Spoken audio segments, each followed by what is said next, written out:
Les sujets du jour de la revue fiduciaire.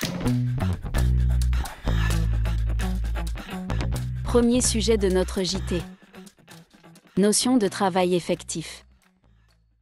La durée du travail effectif est le temps pendant lequel le salarié est à la disposition de l'employeur et doit se conformer à ses directives sans pouvoir vaquer librement à des occupations personnelles. Un salarié chargé de nettoyer des trains, licencié par son employeur, réclamait des rappels d'heures supplémentaires et de congés payés. Il soutenait que les temps d'attente en gare de destination du premier train, avant de pouvoir monter dans le prochain train pour y réaliser son service de l'après-midi, constituaient en effet du temps de travail effectif puisque, durant ces périodes d'attente, il était tenu, sous peine d'avertissement, de répondre aux appels téléphoniques de son employeur pour recevoir des informations et consignes, et il avait pour obligation de conserver sa tenue de travail. Selon lui, il lui était donc strictement impossible de vaquer à ses occupations personnelles pendant ces périodes de transfert entre deux trains.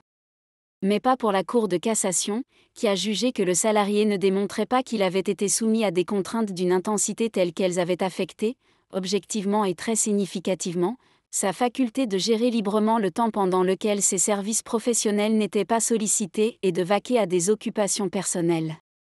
En outre, selon elle, le fait de devoir répondre aux appels de son employeur sous peine, le cas échéant, d'avertissement, et en tenue de travail, n'empêchait pas le salarié de vaquer librement à des occupations personnelles.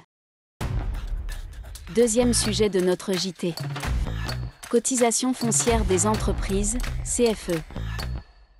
Les établissements affectés à un usage agricole peuvent bénéficier d'une exonération de cotisation foncière des entreprises, CFE.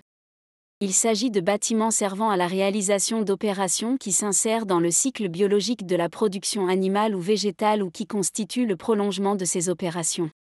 Une société ayant implanté, à côté de son site de production agricole, une jardinerie proposant à la vente ses propres produits horticoles ainsi que des produits achetés auprès de tiers, ne peut prétendre à une telle exonération dès lors que cette activité de vente ne peut être considérée comme le prolongement de l'acte de production. Elle n'a, en effet, pas été en mesure de prouver que les produits horticoles achetés auprès de tiers en complément de sa propre production ne représentaient qu'une partie peu importante des volumes vendus. Troisième sujet de notre JT. France Num publie le baromètre 2024 de la conformité RGPD des TPE et PME. Souvent perçue comme complexe et coûteuse, la mise en conformité au Règlement général sur la protection des données, RGPD, des TPE et PME est pourtant un enjeu crucial pour la bonne gestion et le développement de l'activité de l'entreprise. Mais aussi au regard des contrôles de plus en plus fréquents de la CNIL et des sanctions qui en découlent. Le baromètre de la conformité RGPD des TPE et PME, édition 2024 publié par Mission RGPD, Activateur France Num, offre un aperçu détaillé du degré d'adoption du RGPD par les petites et moyennes entreprises françaises. Voici ce qui en ressort en fonction des thèmes suivants. En ce qui concerne le niveau de conformité, plus de 88% des sites web des TPE et PME ne sont pas conformes au RGPD, notamment en matière de consentement des utilisateurs pour les cookies et les mentions légales. Pour ce qui est du respect des droits des personnes, 78% des entreprises n'ont pas mis en place toutes les démarches nécessaires pour répondre aux demandes relatives aux droits des personnes, accès, rectification, etc. S'agissant de la sécurité des données, 51% des TPE et PME ont déjà subi un incident de sécurité, mais 63% n'ont pas de procédure documentée pour gérer ces incidents.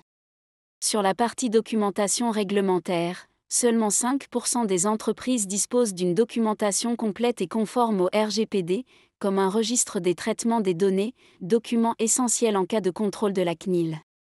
Enfin, concernant les freins à la conformité, les principaux obstacles rencontrés sont le manque de temps, de compétences juridiques et la difficulté à maintenir la conformité dans le temps. Aujourd'hui, des solutions de diagnostic comme Eval RGPD ou Diag RGPD peuvent aider les TPE et PME à évaluer leur niveau de conformité et des experts en gestion de données personnelles peuvent les accompagner dans ces démarches.